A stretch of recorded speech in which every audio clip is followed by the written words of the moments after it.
ಮಾನ್ಯ ಕೋಡಿಹಳ್ಳಿ ಚಂದ್ರಶೇಖರ್ ಅವರೇ, ಮಾಜಿ ಕೇಂದ್ರ ಸಚಿವರಾದ ಮಾನ್ಯ ಸಿ ಎನ್ ಇಬ್ರಾಹಿಂ ಸಾಹೇಬ್ರ, ರಾಜ್ಯ ಆಗಿದ್ದಂಥ ಮಾಜಿ ರಾಜ್ಯ ಸಚಿವರಾದಂಥ ಮಾನ್ಯ ಬಿ ಟಿ ಲಲಿತಾಯಕರವರೇ, ಆಲ್ ಇಂಡಿಯಾ ಬಹುಜನ ಸಮಾಜ ಪಾರ್ಟಿಯ ರಾಜ್ಯಾಧ್ಯಕ್ಷರಾದ ಮಾಸದ ಮುನಿಯಪ್ಪ ಅವರೇ, ರೈತ ಸಂಘದ ನಾಯಕರಾದ ಮಂಜುನಾಥ್ ಗೌಡ ಅವರೇ,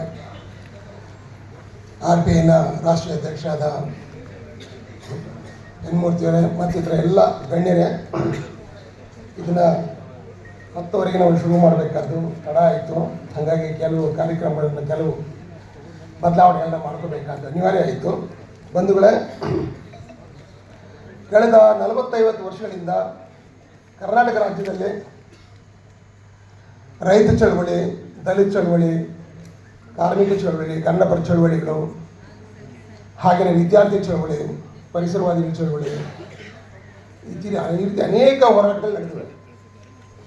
ಒಂದು ದೇಶದಲ್ಲಿ, ಸ್ವತಂತ್ರ ದೇಶದಲ್ಲಿ, ಆ ದೇಶ ಸ್ವತಂತ್ರ ಆದಮೇಲೆ ಜನರ ಹೋರಾಟಗಳು ನಡಿಬಾರ್ದು. ಯಾಕಂತ ಹೇಳಿದ್ರೆ ಜನರ ಸಮಸ್ಯೆಗಳೆಲ್ಲ ಬಗೆಹರಿದರೆ ಅದನ್ನು ಸ್ವತಂತ್ರ ದೇಶ ಅಂತ ಹೇಳ್ತಾರೆ. ಆ ಸ್ವತಂತ್ರ ದೇಶದಲ್ಲಿ ಜನರಿಗೆ ಯಾವುದೇ ಒಂದು ರೀತಿಯ ಸಮಸ್ಯೆಗಳು, ತೊಂದರೆಗಳು, ಸಂಕಷ್ಟಗಳು ಇರಬಾರ್ದು. ಆದರೆ 1947 ನಂತರ ಸ್ವಾತಂತ್ರ್ಯ ಬಂದ ಮೇಲೆ ಅಲ್ಲಿಂದ ಇಲ್ಲಿ ತನಕ ಅನೇಕ ಹೋರಾಟಗಳು ನಡೆದಿವೆ. ಅನೇಕ ಹೋರಾಟಗಳು, ಅದರಲ್ಲಿ ಕರ್ನಾಟಕದಲ್ಲಂತೂ ಬಹುತೇಕ ಇಡೀ ದೇಶದಲ್ಲಿ ನಡೆದಿರತಕ್ಕಂಥ ಎಲ್ಲ ರೀತಿಯ ಹೋರಾಟಗಳು ಇಲ್ಲಿ ನಡೆದಿವೆ. ಕಾರಣ ಏನು ಅಂತ ಹೇಳಿದ್ರೆ, ಕರ್ನಾಟಕದಲ್ಲಿರ್ತಕ್ಕಂಥ ಈ ಎಲ್ಲ ಜನರಿಗೂ ನಿರಂತರವಾಗಿ ಸಮಸ್ಯೆಗಳನ್ನ ಅನುಭವಿಸ್ತಾ ಇದ್ದಾರೆ. ತಮಾಷೆ ಏನಂತ ಹೇಳಿದ್ರೆ, ಹೋರಾಟಗಳು ನಡೆದಿವೆ, ಆದರೆ ಪರಿಹಾರ ಇನ್ನೂ ತನಕ ಸಿಕ್ಕಿಲ್ಲ. ಇಷ್ಟಕ್ಕೂ ಯಾವ ಸರ್ಕಾರ ಅಂದರೆ ಪರಕೀಯ ಸರ್ಕಾರ ಅಲ್ಲ, ನಮ್ಮದೇ ಸರ್ಕಾರಗಳು, ನಾವೇ ಆರಿಸಿದಂಥ ಸರ್ಕಾರಗಳು. ಈ ನಾವೇ ಆರಿಸಿದಂಥ ಈ ಸರ್ಕಾರಗಳು ಜನರ ಸಮಸ್ಯೆಗಳನ್ನ ಬಗೆಹರಿಸೋದ್ರಲ್ಲಿ ಸೋತಿವೆ. ಅದರಿಂದಾಗಿನೇ ಈ ಹೋರಾಟಗಳು ನಡೀತಾ ಬಂದಿವೆ. ಈ ನಿಟ್ಟಲ್ಲಿ 1970-80 ದಶಕದಿಂದ ರೈತ ಚಳವಳಿ, ದಲಿತ ಚಳವಳಿ, ಕನ್ನಡಪರ ಚಳವಳಿಗಳು ನಿರಂತರವಾಗಿ ನಡೆದಿದೆ. ಇವೆಲ್ಲ ಹೋರಾಟದ ಫಲವಾಗಿ ಮೊದಲನೇ ಬಾರಿಗೆ ಕರ್ನಾಟಕದಲ್ಲಿ ಕಾಂಗ್ರೆಸ್ ಸರ್ಕಾರ ಹೋಗಿ ಜನತಾ ಪಾರ್ಟಿ ಸರ್ಕಾರ ಬಂತು.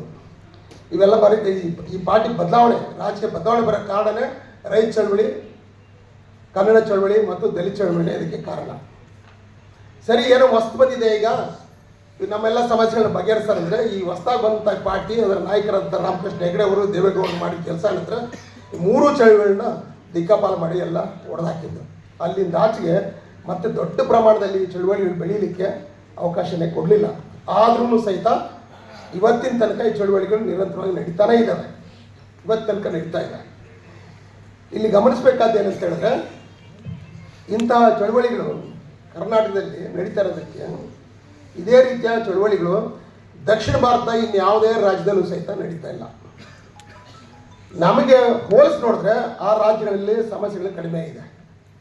ಇದಕ್ಕೆ ಮೂಲ ಕಾರಣ ಏನಂತ ಹೇಳಿದ್ರೆ, ದಕ್ಷಿಣ ಭಾರತದಲ್ಲಿ ಮುಖ್ಯವಾಗಿ ತಮಿಳುನಾಡು, ಕೇರಳ, ಆಂಧ್ರ, ತೆಲಂಗಾಣ ಈ ಎಲ್ಲ ಕಡೆಯೂ ಸಹಿತ ಪ್ರಾದೇಶಿಕ ಪಕ್ಷಗಳು ಆಳ್ತಾ ಬಂದಿವೆ.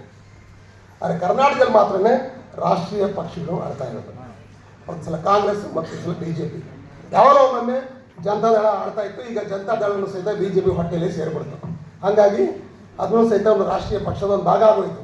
ಈ ರಾಷ್ಟ್ರೀಯ ಪಕ್ಷಗಳಿಗೆ ಅವ್ರದ್ದೇ ಆದ ಅಜೆಂಡಾ ಇರ್ತದೆ. ಆ ರಾಷ್ಟ್ರೀಯ ಪಕ್ಷಗಳ ನಾಯಕರು ಇಲ್ಲಿ ಕರ್ನಾಟಕದಲ್ಲಿರ್ತಕ್ಕಂಥವ್ರು ಅವ್ರು ಮಾಡ್ತಾರೆ ಕೆಲಸ ಏನಂತ ಹೇಳಿದ್ರೆ, ತಮ್ಮ ನಾಯಕರನ್ನ ಅವರ ಹೈಕಮಾಂಡ್ ಆದೇಶಗಳು ತಕ್ಕಂಗೆ ನಡೆಯೋದೇ ಅವ್ರ ಕೆಲಸ. ಅವರೇ ಹೇಳ್ಕೊಂಡಂಗೆ BJP ನೋಡ್ತಾರೆ, ಕಾಂಗ್ರೆಸ್ ಇಲ್ಲಿರ್ತದೆ ಕಾಂಗ್ರೆಸ್ ನಾಯಕರು ಅವರ ರಾಷ್ಟ್ರೀಯ ಪಕ್ಷಕ್ಕೆ ATM ಆಗಿದ್ದಾರೆ ಅಂತ. ಹಾಗೆಯೇ ಕಾಂಗ್ರೆಸ್ ಅವರು ಹೇಳ್ತಾರೆ BJP ಬಂದು ಅವ್ರ ಪಕ್ಷಕ್ಕೆ ATM ಆಗಿದ್ದಾರೆ ಅಂತ ಅವರೇ ಒಪ್ಕೊಂಡ್ಬಿಟ್ಟಿದ್ದಾರೆ. ಇದು ಸತ್ಯ. ಇದು ಈ ರಾಷ್ಟ್ರೀಯ ಪಕ್ಷಗಳು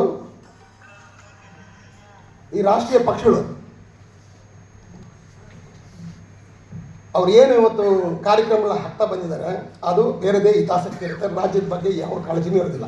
ಹಾಗಾಗಿನೇ ಕರ್ನಾಟಕದಲ್ಲಿ ನದಿ ವಿವಾದ, ಗಡಿ ವಿವಾದ, ನಿರುದ್ಯೋಗ, ರೈತರ ಆತ್ಮಹತ್ಯೆಗಳು, ದಲಿತರ ಮೇಲೆ ದೌರ್ಜನ್ಯಗಳು ಇವೆಲ್ಲ ನಿರಂತರವಾಗಿ ನಡೀತಾ ಇದೆ.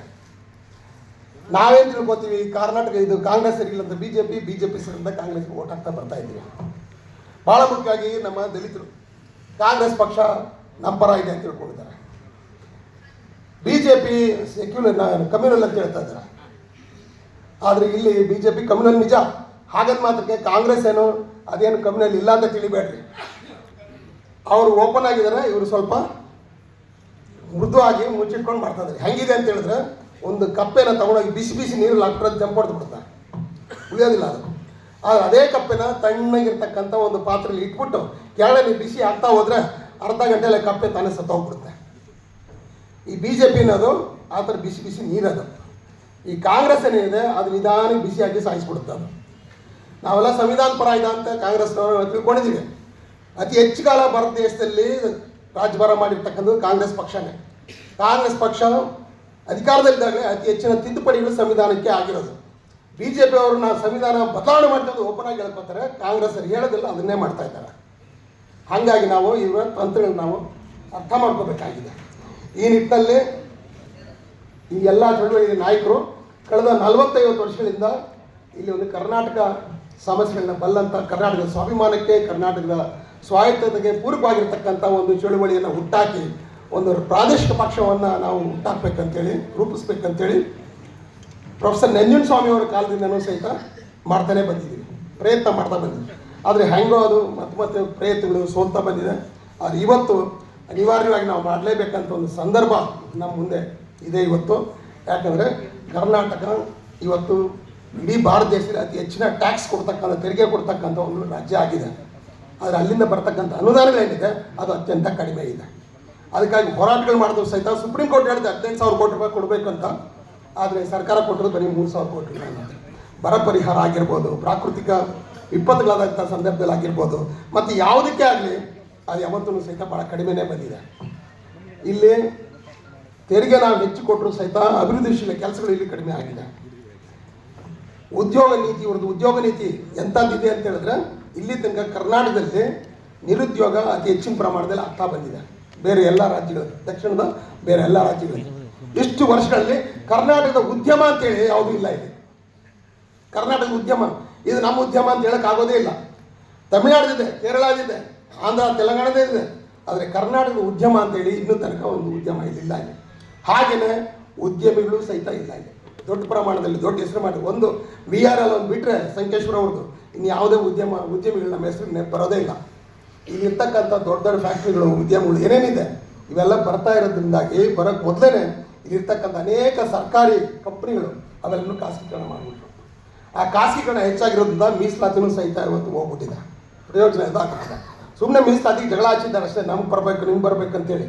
ಯಾವ ಮೀಸಲಾತಿ ಬಂದರೂ ಸಹಿತ ಇವತ್ತು ಉದ್ಯೋಗದ ಗ್ಯಾರಂಟಿ ಯಾರಿಗೂ ಇಲ್ಲ. ಇಲ್ಲಿ ಈ ಜಾಗದಲ್ಲಿ ಈಗ ಸರ್ಕಾರಿ ಕಂಪ್ನಿಗಳ ಜಾಗದಲ್ಲಿ ಎಷ್ಟು ಫ್ಯಾಕ್ಟ್ರಿಗಳು, ಎಷ್ಟು ಉದ್ಯಮಿಗಳು, ಕೈಗಾರಿಕೆಗಳು, ಮಿಲ್ಗಳು, ಇಂಡಸ್ಟ್ರೀಸ್ ಎಷ್ಟು ಬಂದಿದೆ ಅವೆಲ್ಲವೂ ಸಹಿತ ಹೆಚ್ಚಾನೆಚ್ಚು ಉತ್ತರ ಭಾರತೀಯ ಜನರು, ಉತ್ತರ ಭಾರತೀಯ ಮಾರವಾಡಿಗಳಾಗಿದೆ, ಬಂಡವಾಳಶಾಹಿಗಳಾಗಿದೆ.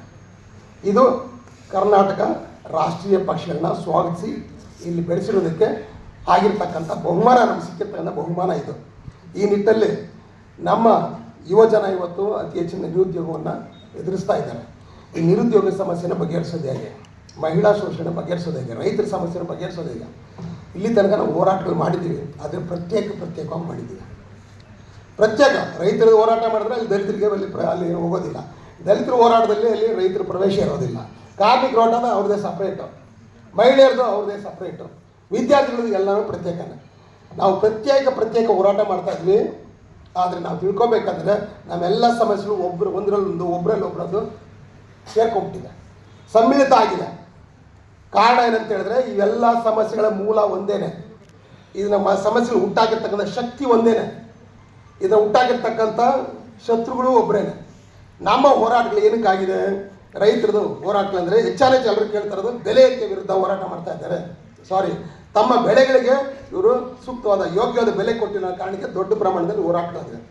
ನೀರಾವರಿಗಾಗಿ ಹೋರಾಟ ಮಾಡಿದ್ದಾರೆ, ವಿದ್ಯುತ್ ಹೆಚ್ಚಾದಾಗ ಹೋರಾಟ ಮಾಡಿದ್ದಾರೆ, ಸಾಲ ವಸೂಲಿ ಮಾಡೋಕ್ಕೆ ಬಂದಾಗ ಆಗಿರ್ತಕ್ಕಂಥ ಅನಾಹುತಗಳ ವಿರುದ್ಧ ಹೋರಾಟ ಮಾಡಿದ್ದಾರೆ. ಸಾಲ ವಸೂಲಿ ಮಾಡೋ ಜೊತೆಯಲ್ಲಿ ಪೊಲೀಸರು ತಂದು ಪೊಲೀಸರ ಮೇಲೆ ದಬ್ಬಾಳಿಕೆ ಮಾಡಿ ಗೋಲಿಬಾರಾಗಿ ಲಾಠಿ ಚಾರ್ಜ್ ಆಗಿರೋದು ಬೇಕಾದಷ್ಟು ನಡೆದಿದೆ. ನರಗುಂದ ನವಲಗುಂದ ಅಂತೂ ನಮ್ಮ ನೆನಪಲ್ಲಿ ಇನ್ನೂ ತನಕ ಉಳಿದಿದೆ. ಆದರೆ ಇಷ್ಟೆಲ್ಲ ತ್ಯಾಗ ಬಲಿದಾನಗಳಾದರೂ ಸಹಿತ ಅವ್ರು ಕೇಳಿದಂಥ ಬೆಲೆ ಏನಿದೆ, ಯೋಗ್ಯ ಬೆಲೆ ಅದು ಸಿಕ್ಕಿದೆಯಾ? ಡಾಕ್ಟರ್ MS ಸ್ವಾಮಿನಾಥನ್ ಅವರು ಹೇಳಿರ್ತಕ್ಕಂಥ ಬೆಲೆ, ಆ ಸೂತ್ರ ಅದ್ರ ಪ್ರಕಾರ ಬಂದಿದೆ ಅಂದರೆ ಇನ್ನೂ ತನಕ ಇಲ್ಲ. 3 ಕೃಷಿ ಕಾಯ್ದೆಗಳು ರೈತರ ವಿರುದ್ಧ ಕೇಂದ್ರ ಸರ್ಕಾರದವರು ಜಾರಿ ಮಾಡಿದ್ರು. ಅದ್ರ ವಿರುದ್ಧ 1 ವರ್ಷ ಹೋರಾಟ ನಡೀತು.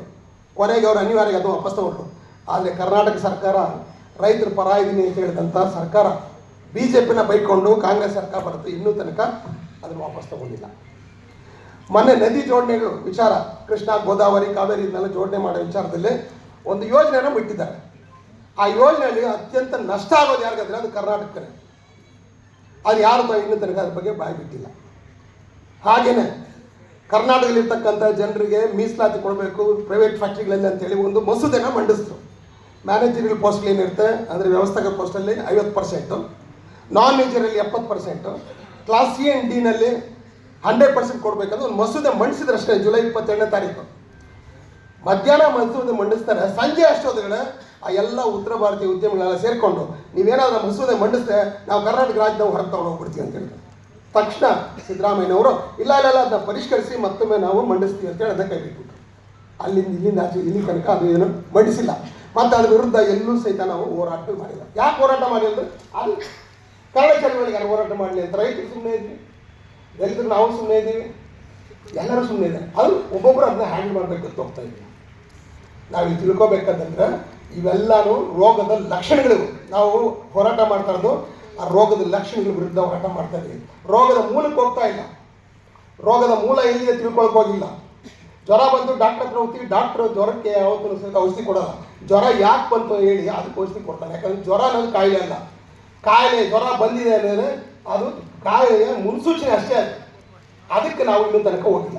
ಈ ಕೆಲಸವನ್ನು ಮೊದಲು ಮಾಡಿದಂಥವರು ನಮ್ಮ ಪ್ರೊಫೆಸರ್ ನಂಜುಂಡಸ್ವಾಮಿಯವರು, ಮಹಾನ್ ರೈತ ನಾಯಕ.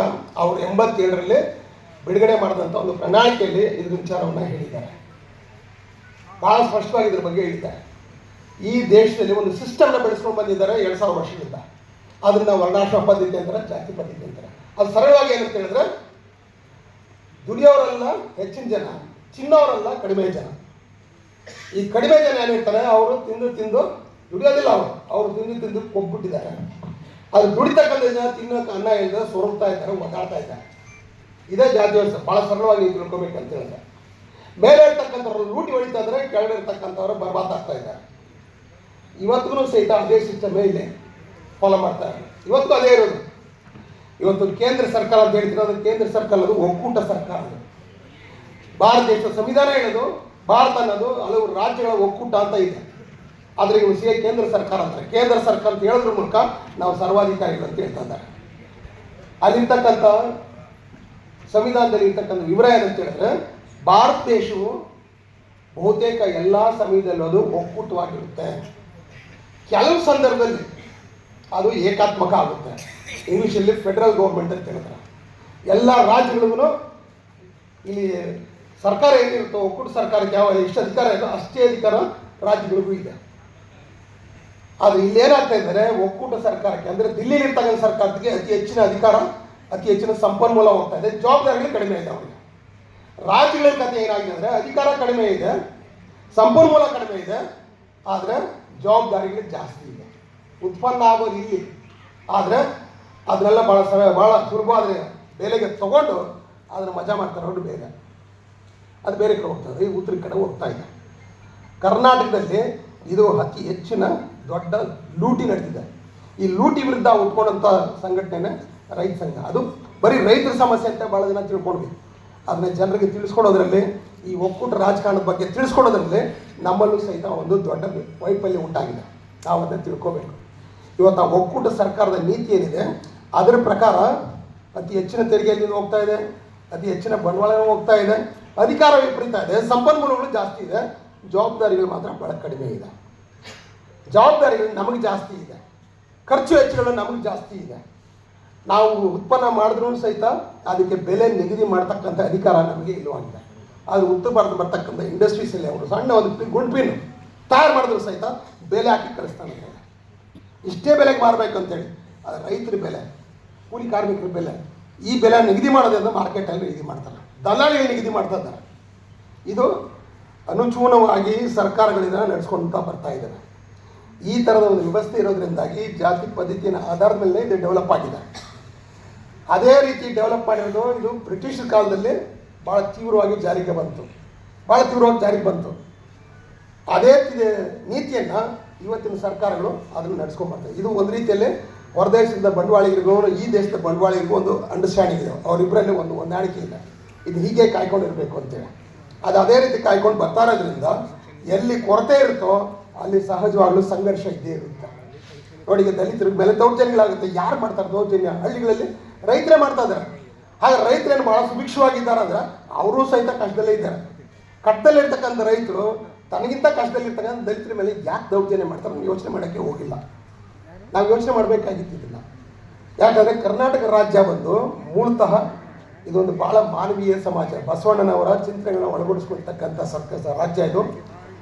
ಕುವೆಂಪು ಅವರ ವಿಶ್ವಮಾನವ ಸಂದೇಶದ ಮೇಲೆ ನಡೀತಾ ಇರ್ತಕ್ಕಂಥ ರಾಜ್ಯ ಇದು.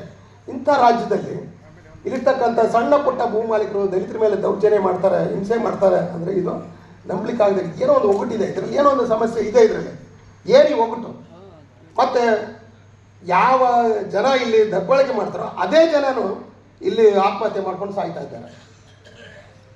ಇವತ್ತು ಒಂದು ಗೌರವದಿಂದ ಬಂದತಕ್ಕಂಥ ಒಂದು ವಾತಾವರಣ ಇಲ್ದಾಗಿದೆ. ಅವರಿಗೆ ಜಪ್ತಿ ಮಾಡೋಕ್ಕೆ ಬಂದಾಗ ಅವರಿಗೆ ಕೊಡ್ತಕ್ಕಂಥ ಹಿಂಸೆ ಅವಮಾನಗಳು ತಡಿಲಾರ್ದೆ ಎಷ್ಟೋ ಜನ ಆತ್ಮಹತ್ಯೆ ಮಾಡ್ಕೊಂಡಿದ್ದಾರೆ. ಈಗಂತೂ ಮೈಕ್ರೋ ಫೈನಾನ್ಸ್ ಅಂತ ಶುರು ಮಾಡ್ಕೊಂಬಿಟ್ಟು ಸಣ್ಣ ಪುಟ್ಟ ರೈತರಿಗೆ ಮನೇಲಿರ್ತಕ್ಕಂಥ ಹೆಂಗಸರಿಗೆ ಎಲ್ಲರೂ ಸಹಿತ ಲೋನ್ ಕೊಟ್ಬಿಟ್ಟು ಇಷ್ಟು ಹಿಂಸೆ ಮಾಡ್ತಾ ಇದ್ದಾರೆ ಅಂತ ಹೇಳಿದ್ರೆ ಎಷ್ಟೋ ಜನ ಊರಿಗೆ ಬಿಟ್ಟು ಹೋಗ್ಬಿಟ್ಟಿದ್ದಾರೆ. ನಿನ್ನೆ ಮನೆಯಲ್ಲ ಪೇಪರ್ಗಳು ಬಂದಿ ನೋಡಿ, ಕೆಲವರಂತೂ ನೇಣು ಹಾಕೊಂಡು ಸತ್ತಿದ್ದಾರೆ. ಯಾಕೆ ಈ ಪರಿಸ್ಥಿತಿ ಇದೆ ಇಲ್ಲಿ ಗಮನಿಸಿ ನೀವು. ಈ ರೀತಿ ಯಾರು ಇಲ್ಲಿ ಆತ್ಮಹತ್ಯೆ ಮಾಡ್ಕೋತಾರೆ, ಯಾರಿಗೆ ಇಲ್ಲಿ ಅನ್ಯಾಯಗಳಾಗ್ತಾ ಇದೆ ಅಂತ ನೀವು ಹುಡುಕ್ ನೋಡಿದ್ರೆ ನೀವು ಅದರಲ್ಲಿ ಯಾರೂ ಸಹಿತ ಉತ್ತರ ಭಾರತದ ಶ್ರೀಮಂತರು ಅಥವಾ ದೊಡ್ಡ ದೊಡ್ಡ ಜನ ಏನು ಹೇಳ್ತೀರಾ ಅವ್ರು ಯಾರೂ ಇಲ್ಲ.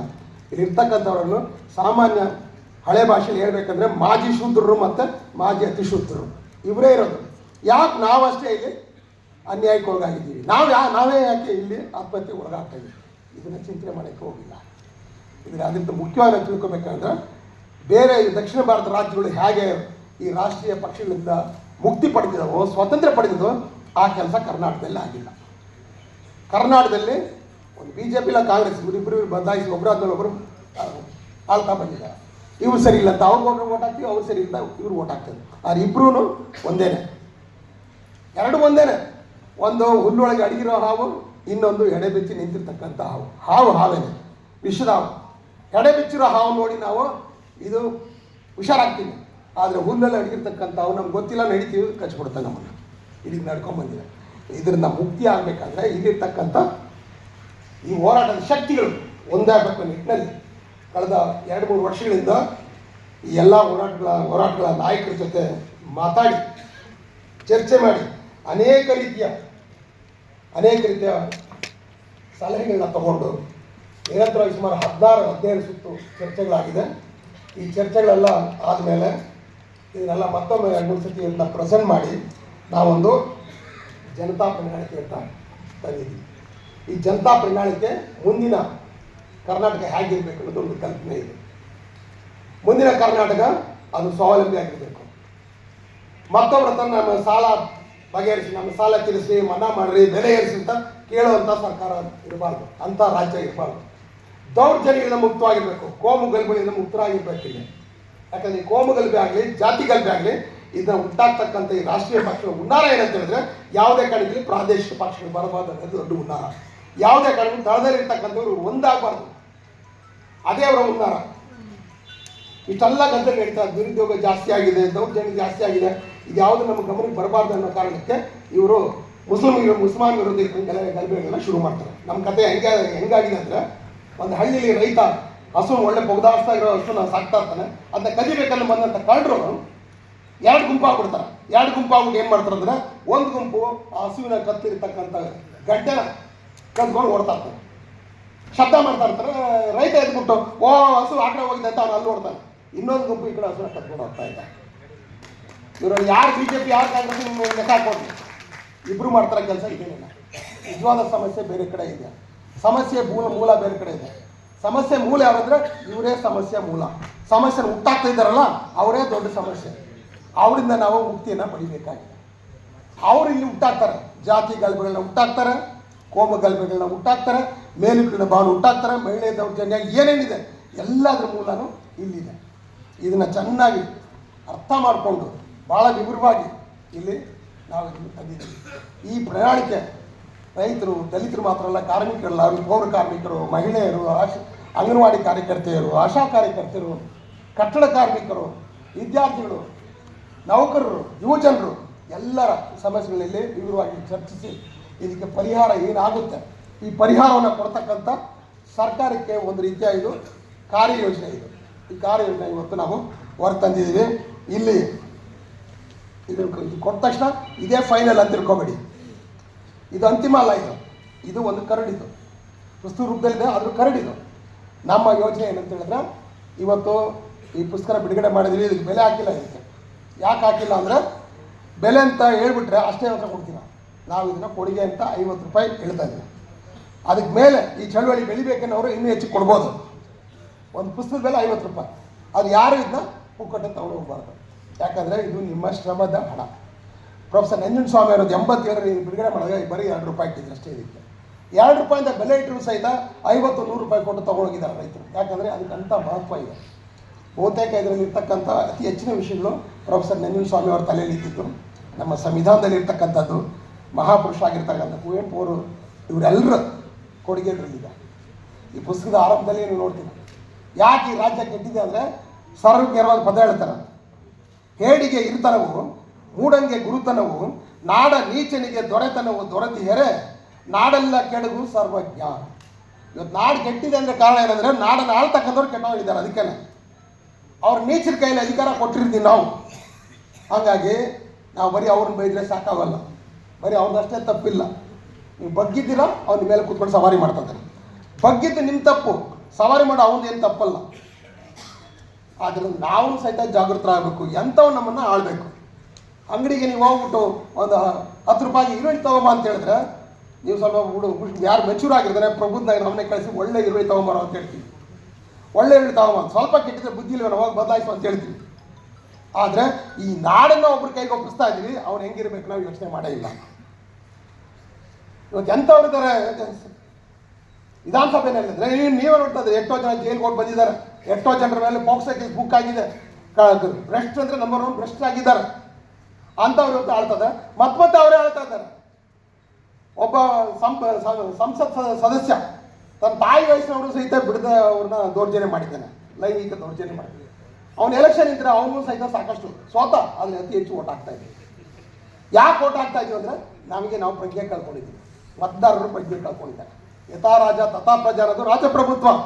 ಅದರ ಪ್ರಜಾಪ್ರಭುತ್ವದಲ್ಲಿ ಯಥಾ ಪ್ರಜಾ ತಥಾ ರಾಜ. ನಾವು ಹೆಂಗಿದ್ದೀವೋ ಅವ್ರು ಹಂಗಿದ್ದಾರೆ. ನಾವು ಕತ್ತೆಗಳಾಗಿದ್ವಿ ಅಂದರೆ ನಮ್ಮ ನಾಯಕರು ಏಸುಗತಿಗಳಾಗಿರ್ತಾರೆ. ಅವ್ರು ತಪ್ಪಲ್ಲ.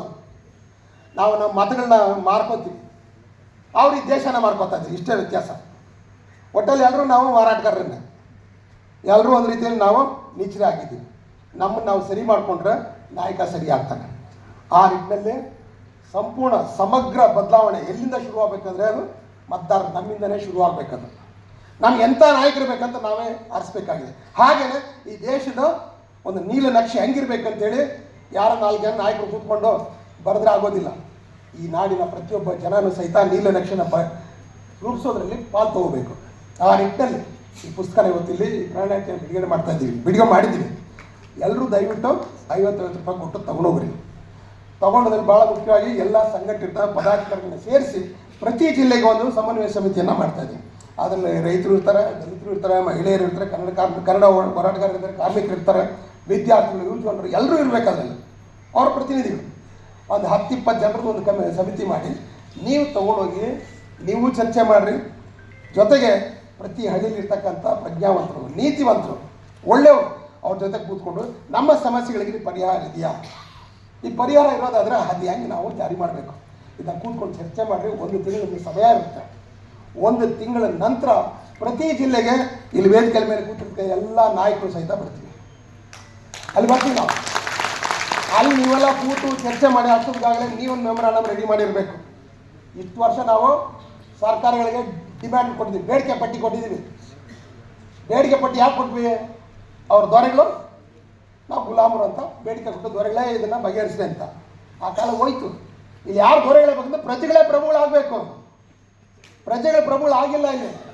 ಇಲ್ಲಿ ಪ್ರಜೆಗಳೇ ದುಡಿತಾ ಇದ್ದಾರೆ, ಪ್ರಭುಗಳೆಲ್ಲ ಆಳ್ತಾ ಇದ್ದಾರೆ.